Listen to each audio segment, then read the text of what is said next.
Diyan pa rin yung meow ng meow ah.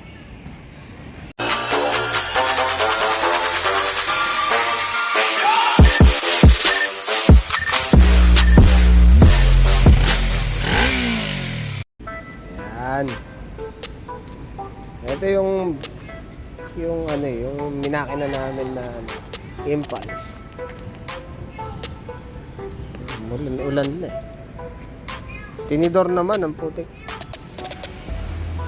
Ito, pakita ko lang yung ano nyo ngayon. Nagpalit kami ng pilot jet eh. Kasi nga nagre-reach. Yun naging problema niya pati. Pagka dadaan ka sa tubulin ka no. Tapos hinto ka sa bandang kanto. Tapos itutuloy mo ulit.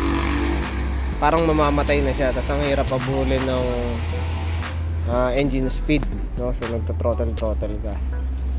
Ito ngayon, nagpalit kami ng pilot jet set. Yan, nakita ko lang din, malamig talaga yan. Malamig talaga.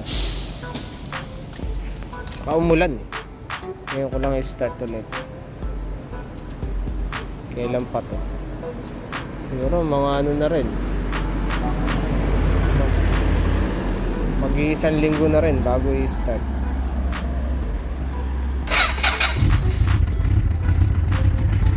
Galing, no? 1 click, no? Tapos sobrang baba ng minor.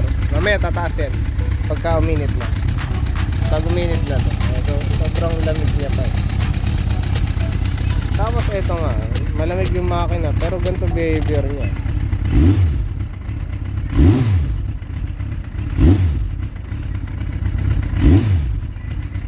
Ngayon ko lang din na ano. Galing eh. Maganda yung pilot jet na nabili. Kasi yung una, kaya nag-decide ako na magpabili ng pilot jet. Yung unang setup na ito, patay mo na natin yung unang setup na ito, nakabaon yung mga fuel screw.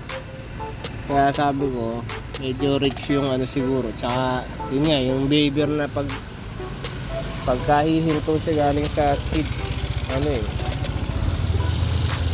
namamatay. Ayan.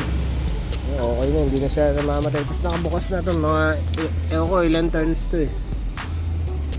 Ilang turns yung ano, yung fuel screw. Pero ano, nakabukas na sila. Basa-basa pa nga eh. Mulan eh. Pwede ito na nga.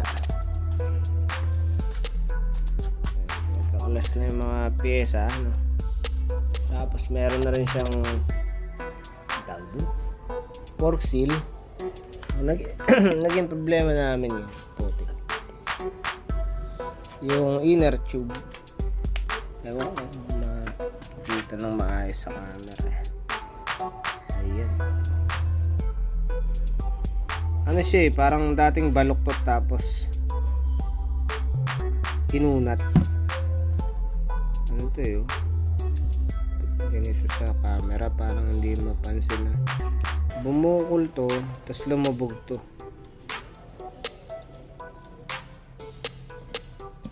Lubog tong part na to eh. Naglag pa nga.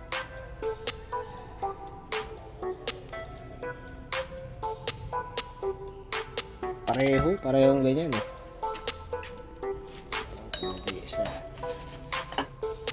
Whoop, kahulog na naman.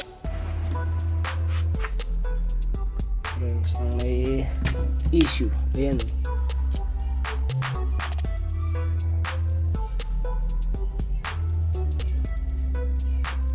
Parang nabaluktot to tapos inunat. Nagkaroon to ng ano, lubog. Tapos ang daing ano na. Ang butas na eh.